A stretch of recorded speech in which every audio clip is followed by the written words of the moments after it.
శ్రీ లలితోపాఖ్యానము. కాంచీపుర క్షేత్రంలో హయగ్రీవ స్వామి అగస్త్యునికి తెలియజేసిన ఆ తల్లి చరిత్ర. హయగ్రీవ స్వామి అగస్త్య మహర్షికి లలితా సహస్రనామ స్తోత్రాన్ని ఉపదేశించటం వరకు వీళ్ళిద్దరి మధ్యన జరిగిన సంభాషణే లలితోపాఖ్యాన కథ.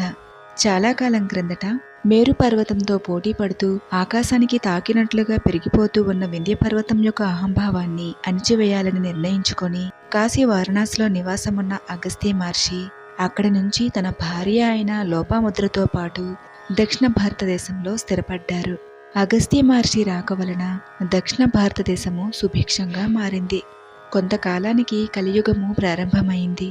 ప్రజల్లో అన్యాయమైన మార్గాలు, స్వార్థపూరితమైన ఆలోచనలు అనేవి మహర్షికి అసంతృప్తిని కలుగజేశాయి. జరుగుతున్నదంతా చూసిన మహర్షి ఎంతో బాధపడుతూ ప్రజలు చేస్తున్న విచిత్రమైన కర్మలకు విముక్తిని ఏ విధంగా పొందగలరు అని ఆలోచిస్తూ దుఃఖభారాన్ని భరించలేక విష్ణు స్వరూపమైన వరదరాజస్వామికి తీవ్రంగా తపస్సు చేశారు.